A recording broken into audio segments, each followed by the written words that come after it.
Welcome to the Arizona Republican AZ Central Newsroom. On this evening, we are here in downtown Phoenix for the mayoral debate between the two candidates who are vying to lead this city. Councilman Daniel Valenzuela, former councilwoman, well, both former councilwomen. You quit to run. Daniel Valenzuela, Kate Gallego, thanks for joining us. We have questions from social media, from Facebook and Twitter, from you that we'll get to, and there's a lot to get to tonight. We'll start with the opening statements, and by a roll of the dice, which we had to do twice, there was a tie. Councilman Valenzuela, you kick off. Thank you. I appreciate it. I'm Daniel Valenzuela. I was born and raised right here in Phoenix, primarily by a single mom, someone I loved with all my heart.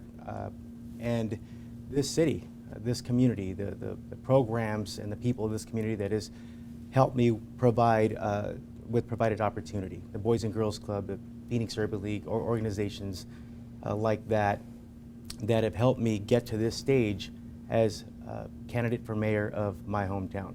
I live the childhood. It makes me want a better future for all of our children. I'm running for mayor because I want everyone in this city to feel safe regardless of where they live in this community. I'm running for mayor because I want our children to have lifelong learning opportunities even outside of the classroom. I want Phoenix to continue to be the hub of industry, today's industries and the next industries. I truly care deeply about this place. I know we all do, and I'm asking for your vote to be your next mayor. Thank you. Our next opening statement comes from the other candidate, Councilwoman, former Vice Mayor Kate Gallego. Thank you so much. Thank you for joining us tonight. It is February 13th. The City of Phoenix mailed ballots in the mayoral campaign today. So it's a day we've been waiting for many, many months, and we're glad that you're interested in the future of the city. I'm here to ask for your vote. I'm Kate Gallego. I served on the Phoenix City Council representing a district that includes parts of downtown, South Phoenix, Laveen, and the airport area. During my time as District 8 Councilwoman, I worked very hard to bring opportunity to every part of our city, to bring good youth services, to bring better public safety in every corner, and I want to bring that record of success to the entire city of Phoenix. We led in job creation, including over hundreds of new startups in our warehouse district. We were pleased to be the top district in helping neighborhoods help themselves on public safety. We worked to bring block watch funding to the community. I'm proud of my effort as well in this campaign. We've run a very positive campaign. Right now we're getting attacked with over $500,000 of attack ads, and we are staying strong. Thank you. Let's get to the questions. And we'll start with the issue that people are talking about that you just mentioned. Councilman Valenzuela, it seems like the issue of public safety and the support of police and firefighters has been a key issue in this election.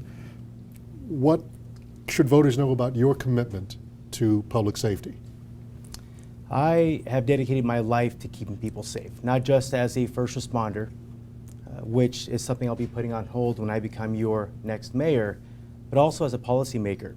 I led the effort to lift the hiring freeze so that we can hire more first responders. I led the effort on pension reform to get our unfunded liability under control so we can hire more first responders, and also other services for this city. I am proud to have the support of our police officers and our firefighters. I will continue to lead when it comes to keeping people safe. Many people may not realize we have 500 fewer cops today in Phoenix than 10 years ago. We've been in a position where Phoenix PD has had to pull tenured detectives off of crucial crime cases to work a beat. This is something where this is an area that should be and will be our #1 priority in our city. And just to reiterate, just to make clear, you said you would stop being a Glendale firefighter if elected mayor. Which is, in fact, the last time we had a forum here, that's when we discussed it, which is several months ago. I will be your full-time mayor. Excellent. Ms. Gallego, what should voters know about your public safety record, your record of supporting public safety?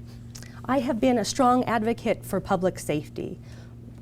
Councilman Valenzuela served on the city council for several years before I was elected, and during that time, there was a hiring freeze.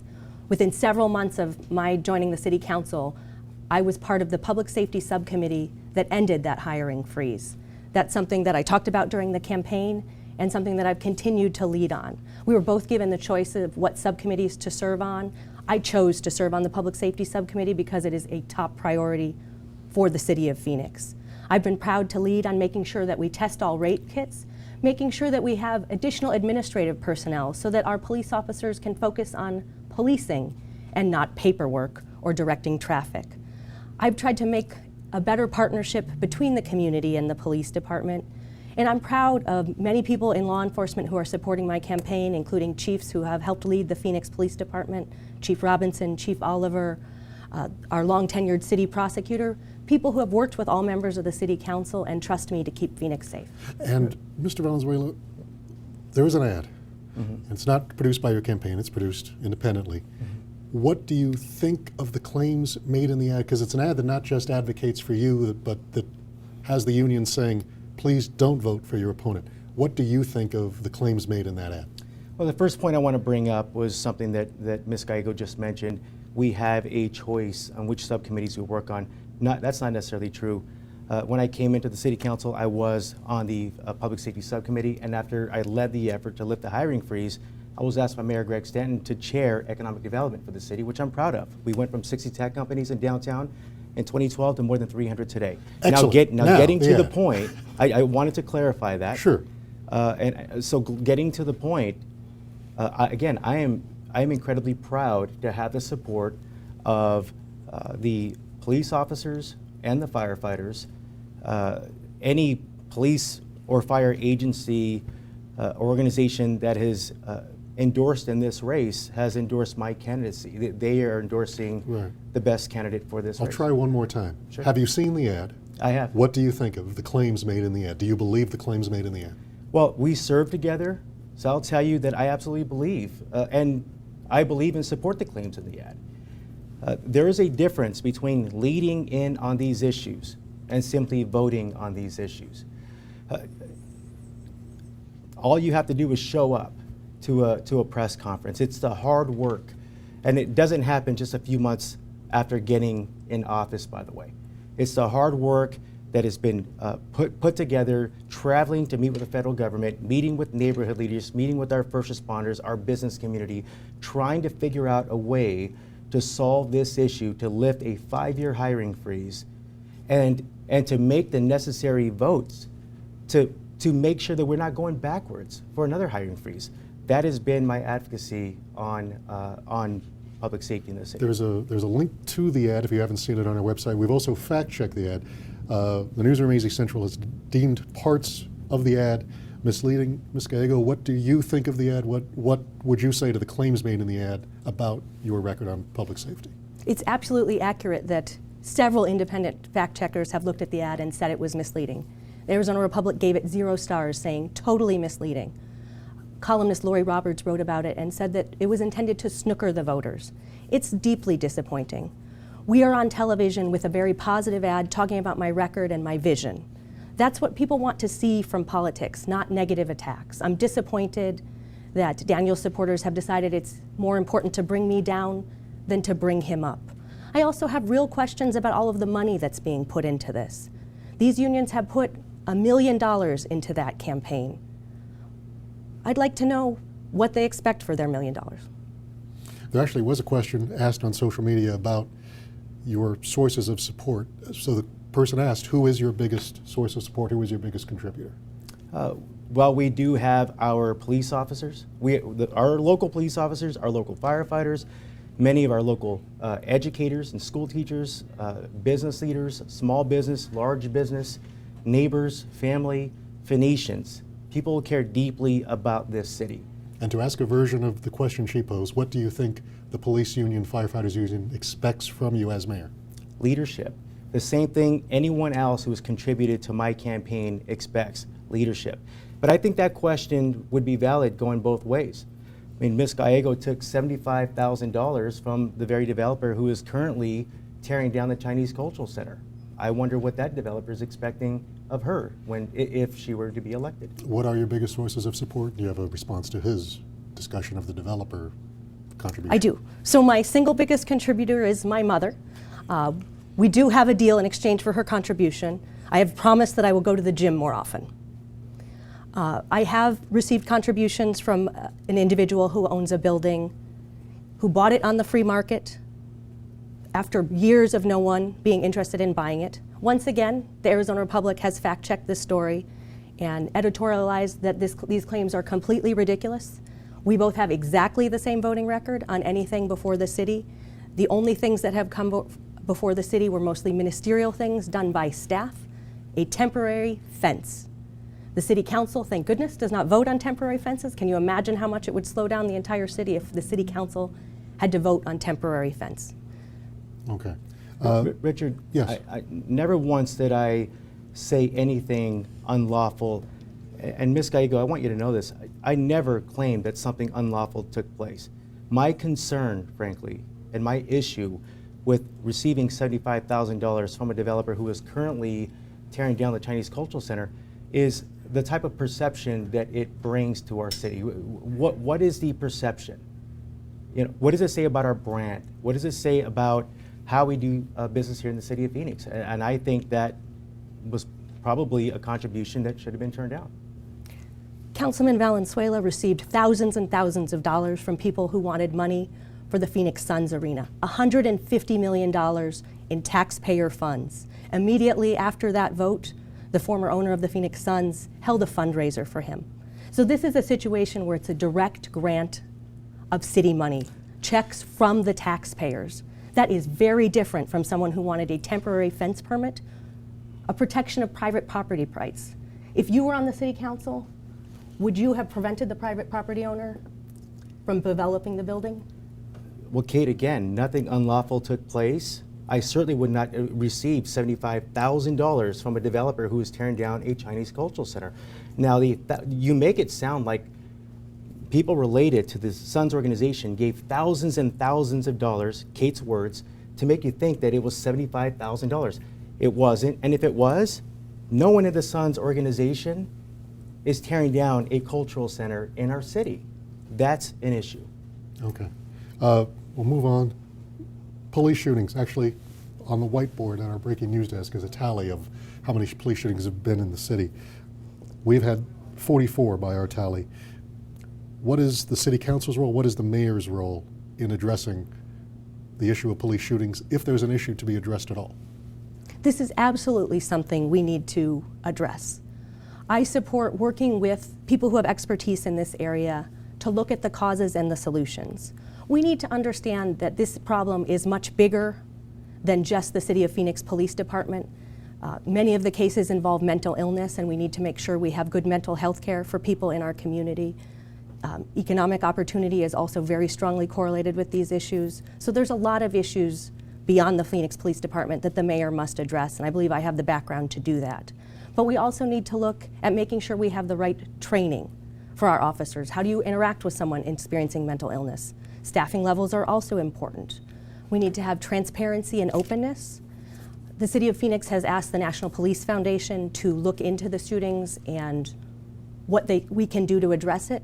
That organization did a great study after Charlottesville that was very helpful and looked at the many issues surrounding the tragedy in that community and came up with very responsible recommendations.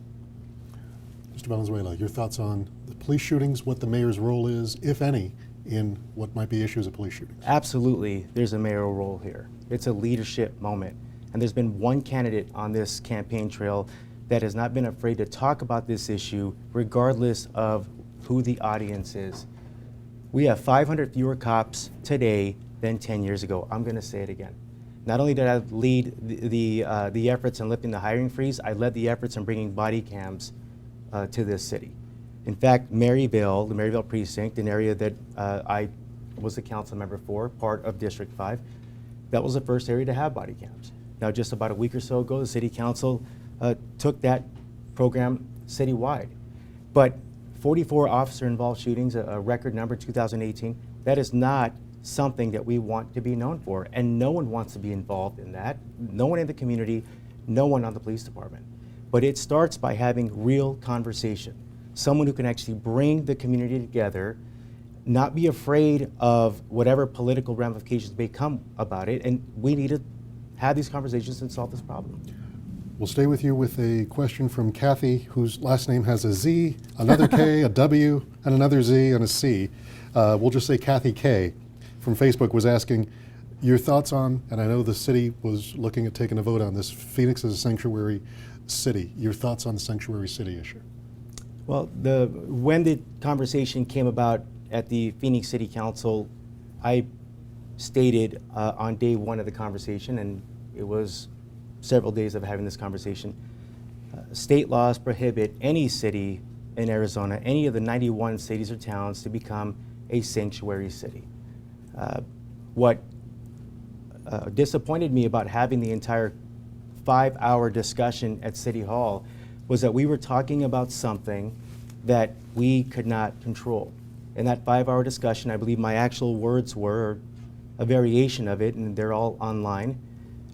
We didn't spend one moment figuring out how we can hire another police officer or a firefighter or fill a pothole, extend library hours, bring more businesses and jobs to the city of Phoenix.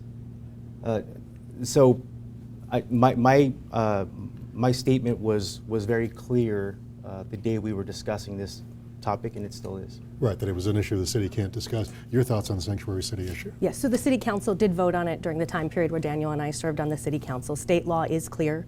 Arizona cities cannot be sanctuary cities. That doesn't mean we don't still have a lot of responsibilities with how we work with the community, how we make sure that law officers have the ability to get information from people in the community, victims and witnesses. How do we work with people who are domestic violence victims? So there's a lot the City Council can do, but we cannot become a sanctuary city. That issue is off the table. Okay. An issue that is on the table, and Craig Harris's desk is right over there, who's been writing a lot about pension debt, $4.5 billion in pension debt. What strategies can we take to address this ballooning problem? So the City of Phoenix is impacted by two different pensions. We have a civilian pension and we have a public safety pension. The city can do a lot with looking at hiring practices, making sure that people in both systems have the ability, for example, to choose not to participate in the system if they're going to be at the city for a short time. For example, I had many people in my office who wanted to work for 2 years and then pursue graduate education. They don't benefit from the system and should be given something like a 401k portable style.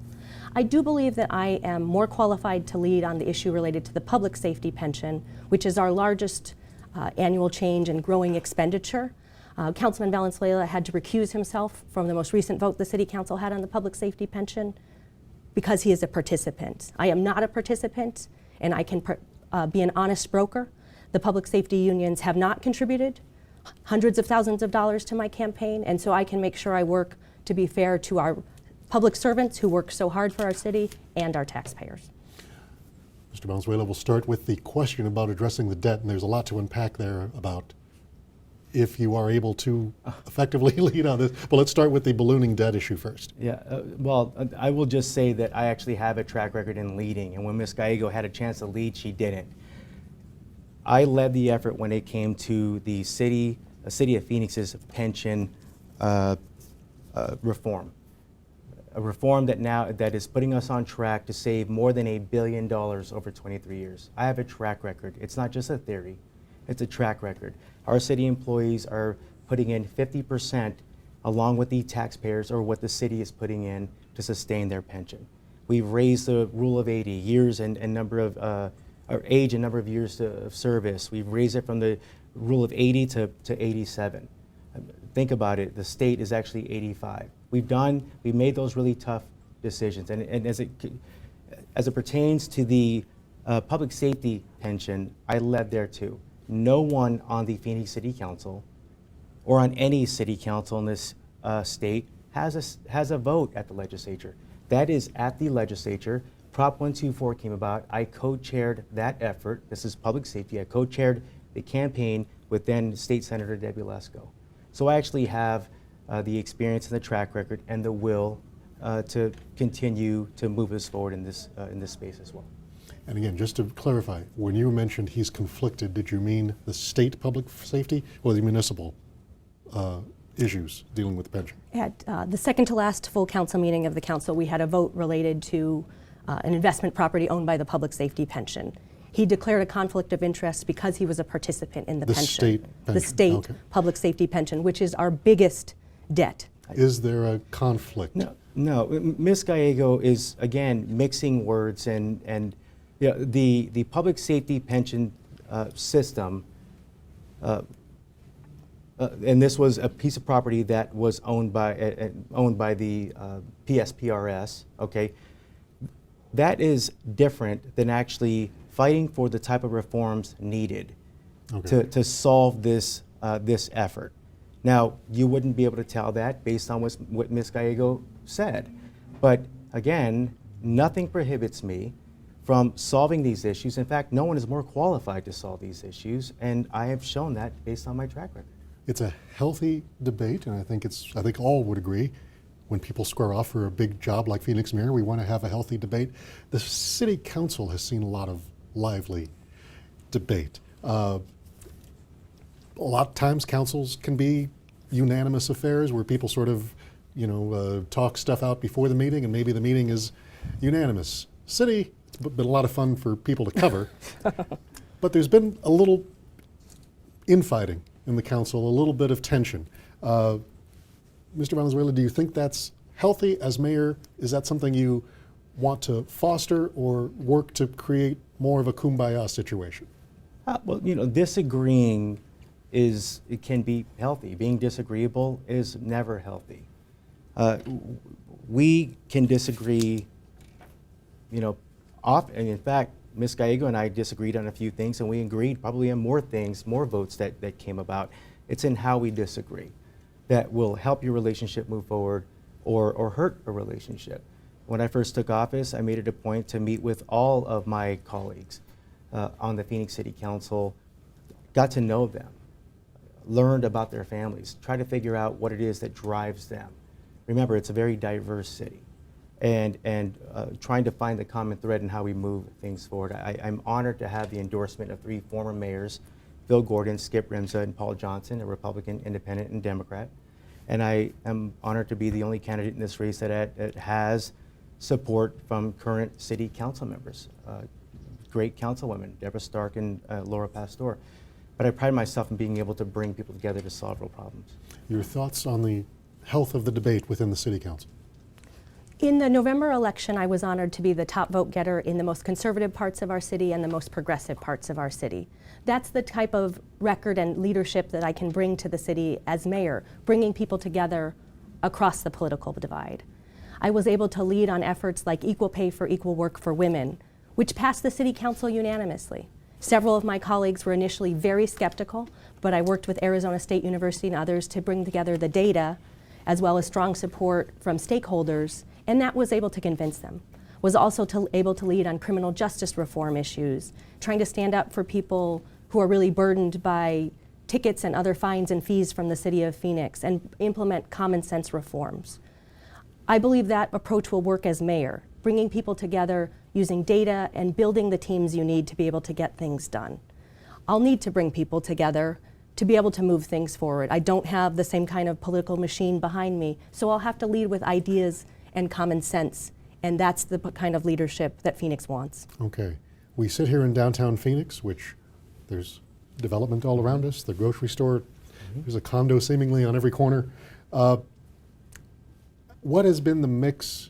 Is the city doing the proper mix of investment and attention to downtown Phoenix versus the rest of the city? Ms. Gallego. I want to work for a city that works for everybody. We need investments in every corner of our city. I worked to make sure we had even fines and fees across the city. You shouldn't have to pay more if you live in one area than in another. We're one community.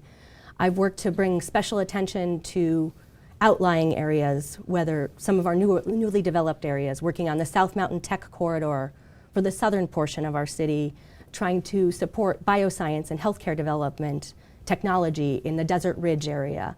And I'll focus on the entire city. I was honored to have support from and be the leading vote getter in precincts from Ahwatukee all the way to the northern part of our city. We need a strong downtown. It was a privilege as well to represent downtown. It's the core, it's often the first part people see when they're visiting our city. But we are a multitasking city, and we can do well in every corner.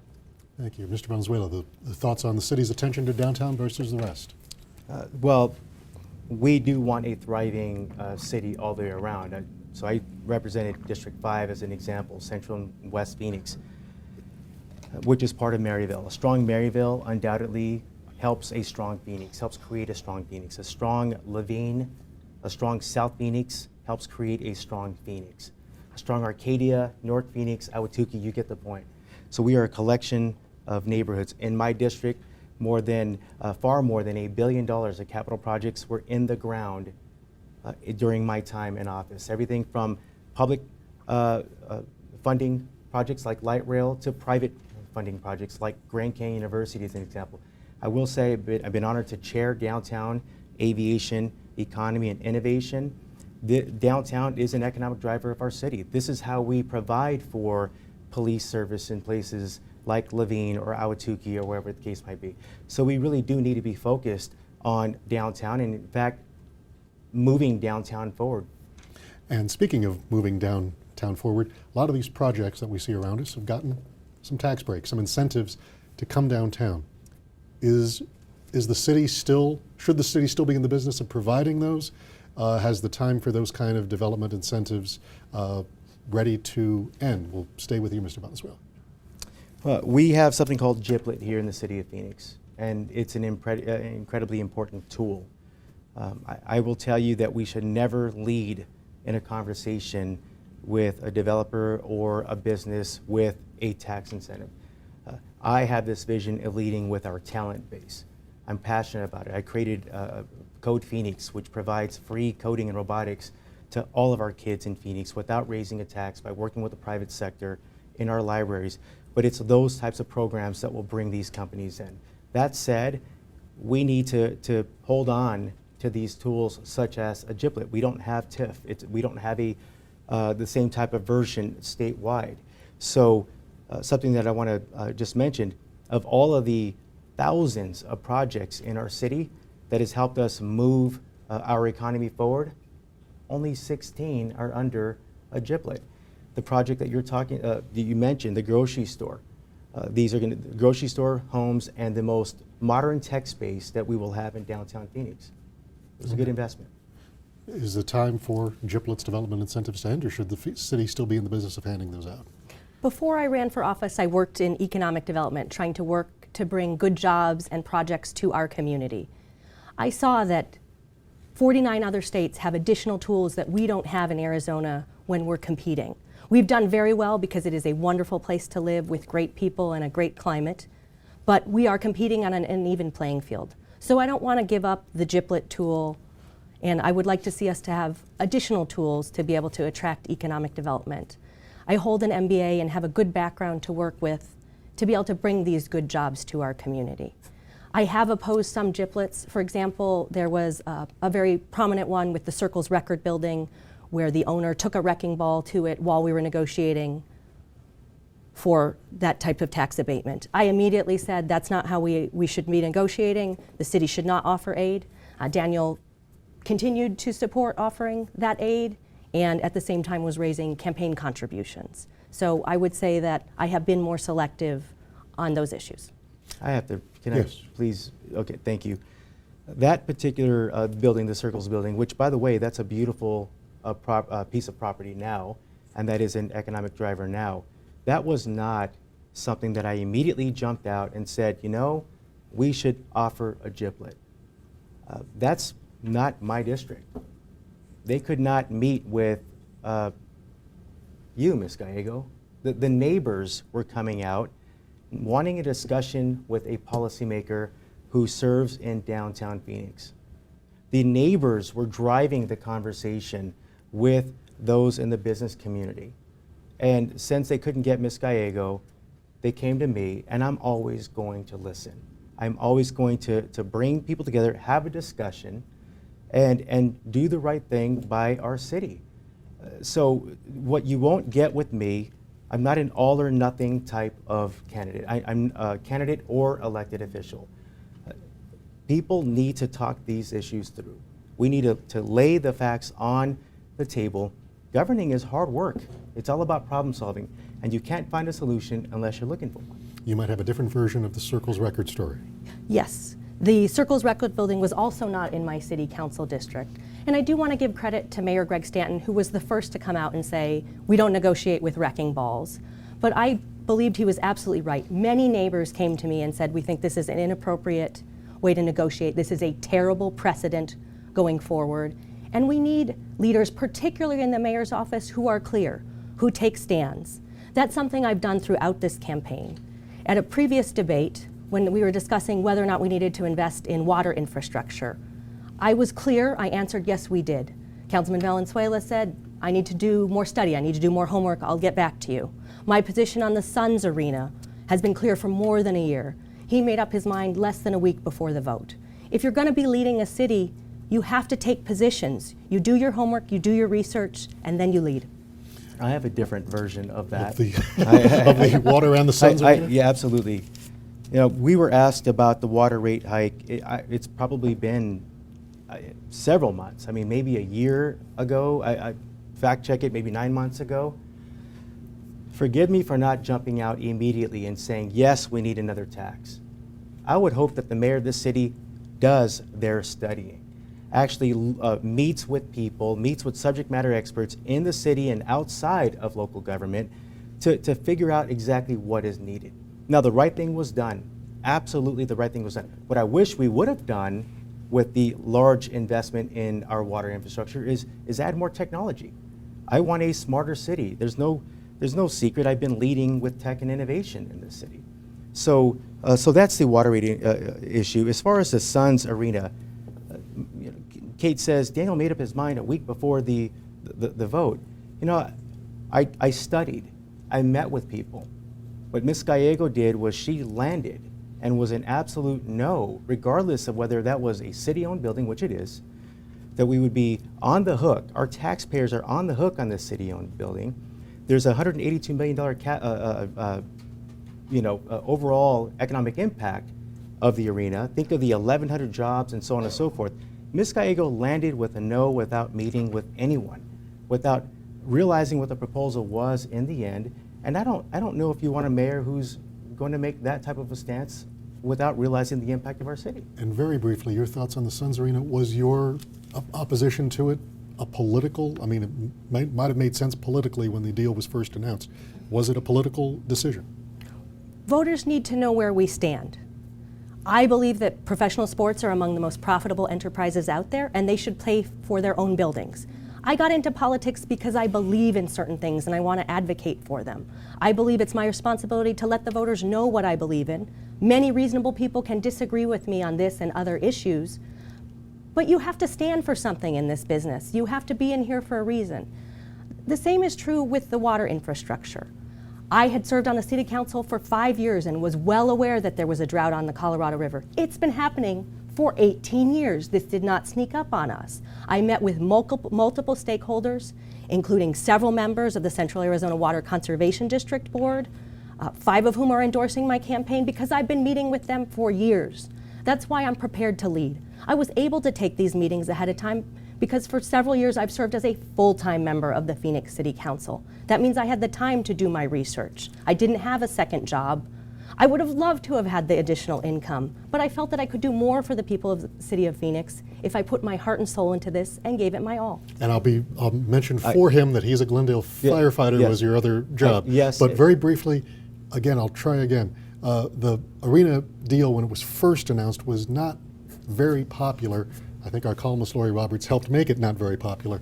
Was your initial opposition a philosophical thought, or there was no political calculation that it's popular to be against the Suns Arena when it was first announced? I have made statements against public funding for sports for years, long before there was a specific proposal. I did take the time to meet with representatives for the Phoenix Suns. I do understand that sports are an enormous industry here, but like many other enormous industries, I'd like to see them pay for their own buildings. Okay. Richard, can I please mention? Is this the part-time? This is, it's interesting. As a firefighter, And by the way, I will be putting that career on hold and being your full-time mayor. But I have to say, I have to point out, and this should be fact-checked, as a firefighter, I still am the only member up here on this podium that has never missed a meeting. I would call in from abroad at 3 a.m. local time to not miss a meeting.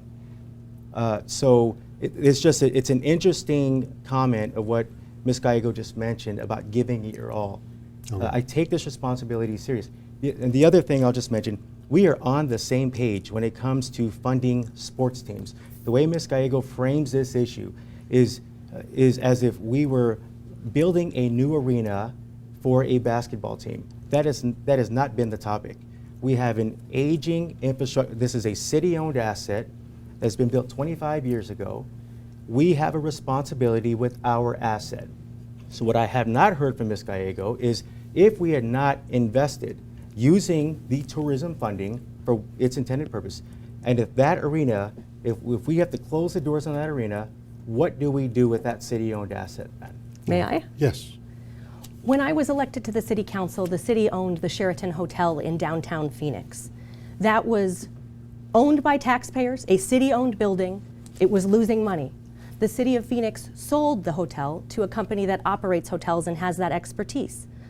We as a city don't have the expertise in running hotels. That's not what we're good at. That's not a core function. I feel the same is true for operating sports arenas. We should sell it to the team. The Suns should own their own arena. They know best about what makes a great basketball team. There's a lot of upgrades they've requested to things like scoreboards. We don't know about scoreboards. The keg room is leaking. They're the ones that sell beer. We're not experts in selling beer.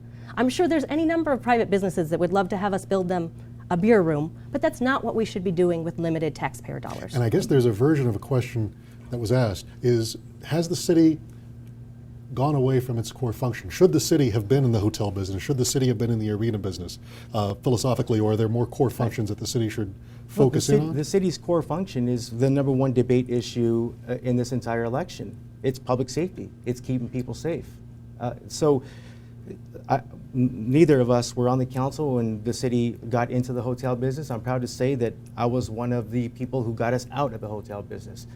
Now, as it pertains to the arena, again, I still did not hear what Ms. Gallego would do with this piece of infrastructure, and I don't know if just simply selling it fixes the problem. We have a $182 million, again, overall economic impact for that arena, 1,100 jobs in that arena that are not Phoenix Suns jobs tied to 50 companies. That is an economic driver. I'd also like to know if Ms. Gallego met with anyone, had any conversation about selling the arena. Has Ms. Gallego sat down with the Phoenix Suns and had a discussion about selling the arena? Because if those discussions weren't had, I don't know why she'd bring them up today. Yeah, and a version of that, obviously you sound like your plan was to sell the arena, but was it a mistake for the city to get involved in building arenas, building hotels? It sounds like you thought those might have been mistakes. I, as mayor, will try to push the city to focus on core services and services that benefit the most people in our community. So we need to look at the things that people depend on us for. I would have rather have spent that $150 million on things like addressing public safety, homelessness.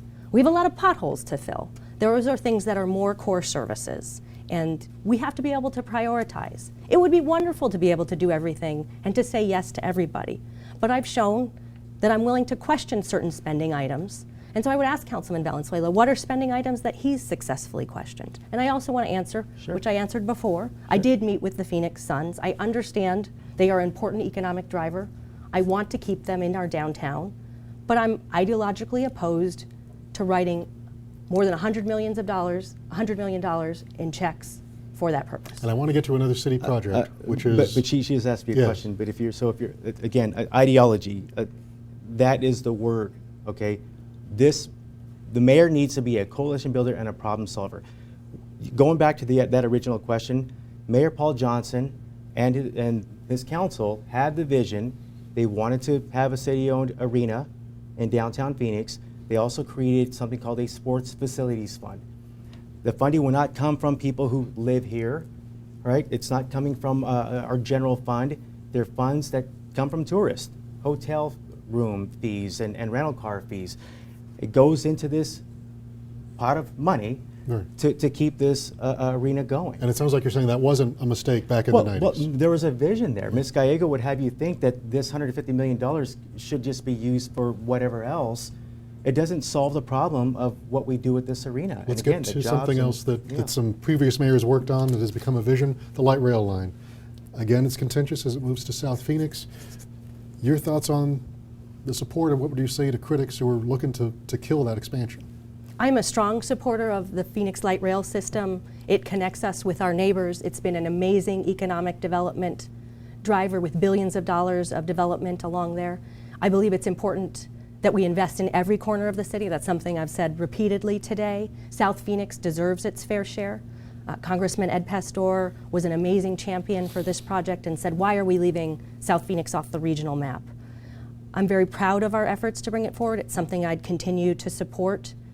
As your Phoenix mayor, I worked to chair our Transportation 2050 campaign, which is helping triple the light rail system, bringing billions for our street system, bringing bus service to the entire city, dial-a-ride, so that people can age in place or if they have medical challenges, get connected to our entire city. So I want to build a city with a transportation system that works for everyone, and that includes light rail. Councilman Valenzuela, what would you say to those who want to kill that extension line in South Phoenix? Well, the only way to kill that is if it goes back out for a vote. I want to remind everyone, whether we are supportive of light rail or not, and I happen to be a proponent, as we speak, people who live in Phoenix are being taxed for that line, right? And so again, kind of like the Sports Facilities Fund, this is the kind of thing that gives government a bad name. We are taxing for purposes A, B, and C, and we're using the funds for something completely different, right? So that has to happen. I think it could have been a smoother transition, and this is just speaking from someone who served in District 5 for the completion of the last extension that has been completed. It was contentious, but at the end of the day, everyone came together. We were all there to cut the ribbon, and it brings another set of challenges, obviously. So we have to be sure that not only are we revitalizing an area, creating jobs, but we have to be realistic in the type of challenges it's bringing and work through those challenges. And unless you both took the light rail in, we'll be able to fact check this at the garage later, but Darcy Hudson on Facebook asked a two-parter, do you believe in climate change? And what kind of vehicles do you drive? Councilman Valenzuela. I believe in climate change, and I drive a truck. Councilman Gallego. I do believe in climate change. I drive a Ford Fusion hybrid. Peter Still from Facebook asked a similar question, just looking at essentially the brown cloud over Phoenix. What steps can the city take to address pollution, if any? So I think providing additional transportation options is absolutely an important step that we are already taking. I'm very proud of the work in Transportation 2050. We're trying to make our city more friendly for biking and walking, as well as providing more mass transportation options. I believe building up and density so that people don't have to drive as far is very important. I want to work to bring jobs in every portion of our city. The work I mentioned with the South Mountain Technology Corridor is a great example. We have so many people who commute from the west side all the way to the East Valley who are smart, highly educated, highly motivated workers, and I would love to see more of these types of technology companies on the west side of our community. We've actually hired a rock star, Christine Mackey, who helped build Chandler's Technology Corridor, the Price Road Corridor, and she'll be an amazing partner for the South Mountain Tech Corridor. I was able to work in my previous job before political life on that type of economic development, and that's great experience that will help me move the city forward in this area. Councilman Valenzuela, your thoughts on cleaning up the Phoenix air? A couple things that we can do here in local government. Some of the things that I've been a part of. When I first took office, this city was producing about 5 to 7 megawatts of solar energy. Today, more than 30, and we're just getting started. So next time you fly in or out of Sky Harbor, as an example, you'll notice all of the solar panels as an example. We have a very large fleet of vehicles here. We are the 5th largest city in the country, about 15,000 city employees. As we continue to recycle those vehicles out, we should be investing in electric vehicles where it makes sense. We've already started that. I don't want to make it sound like this is groundbreaking, but we really can get a little more aggressive there. Recycling is important for our city. Conversations I've had with the Multi-Housing Association, and this is, I mean, I have friends and family who live in an apartment as an example, and it drives my cousin insane because she has to take her recyclables in her vehicle and take them someplace else to recycle. So there are things that we can do by having these conversations that move us in that direction. I found the thread to get back because this was a discussion when we were talking about downtown You're doing great, housing. Rick. But when you mentioned multi-housing, this gets me back to a question we skipped as we were talking about a bunch of other things. But some of these condos downtown, pretty pricey. What can be done to increase or add to the affordable housing or workforce housing in downtown and other parts of the city? Yeah. A couple of things. First, I will tell you that the current city council is taking a look at a new policy for the development projects in downtown Phoenix, setting aside about 10%, and that number obviously can continue to be negotiated and talked about, but 10% of the overall development set aside for workforce housing, for affordable housing. I think that's a good place to start. That does not require a GIPLET, a tax incentive. It's just compromise and talking about it. Also, I will tell you the other side to that is the overall issue of workforce. So not only have I created Code Phoenix for our youth, when I become your mayor, I will launch Upskill Phoenix. There's no reason we shouldn't have the largest short-term upskilled workforce in the nation, working with Maricopa Community Colleges and other organizations to get people the skills needed for that job that they really want. Thoughts on workforce housing downtown and other parts of the city? The City of Phoenix owns a very significant amount of vacant land, including parcels very close to our downtown.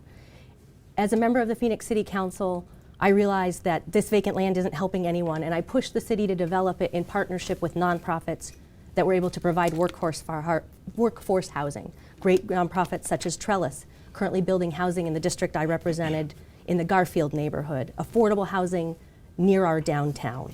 I've also worked to get the City of Phoenix's most significant housing grant in recent time, the Choice Neighborhood Grant, $30 million, which we've converted and added to. It'll be 1,000 additional units at different price points and different levels, mixed income.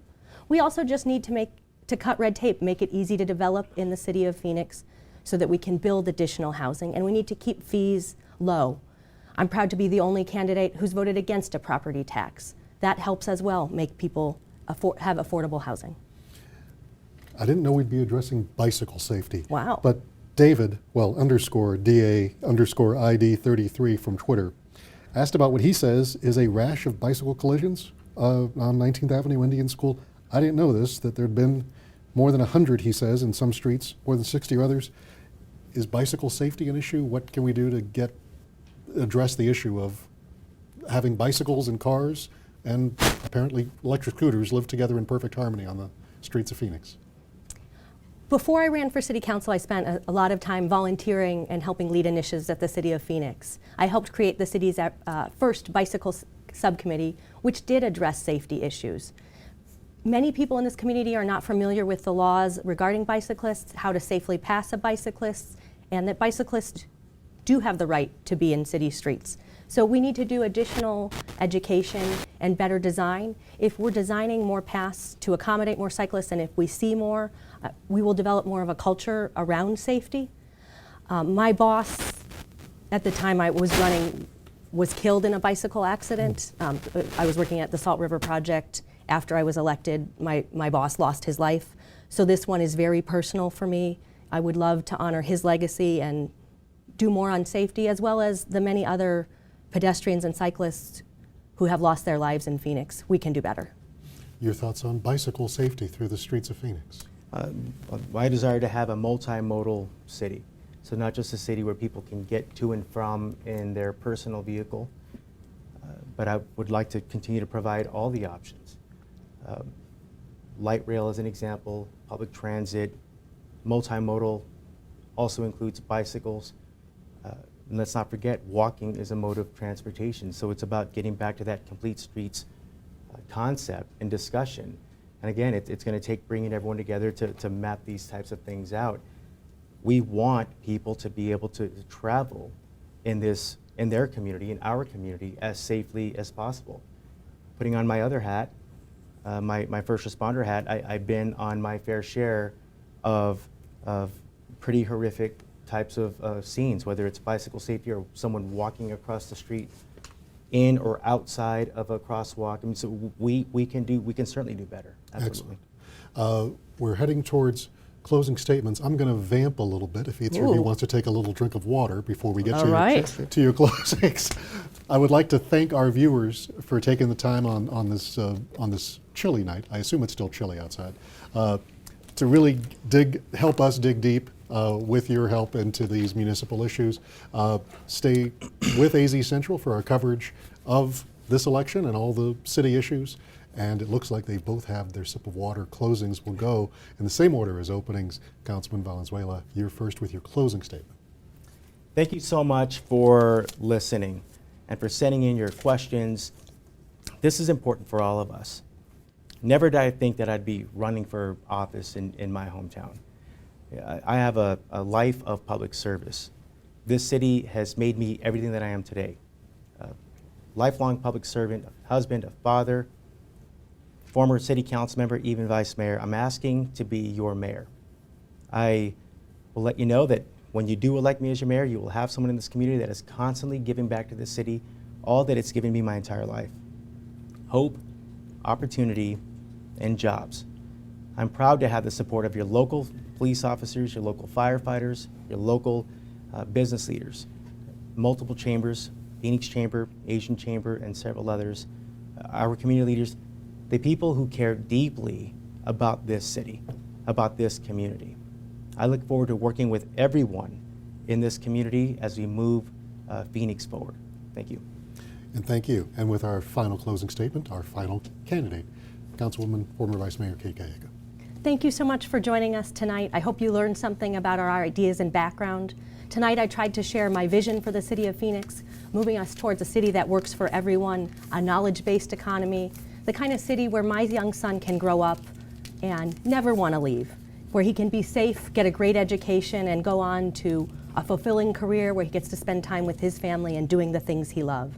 A city that is world-class, internationally connected, whether it be with our airport or our amazing Thunderbird School of Global Management.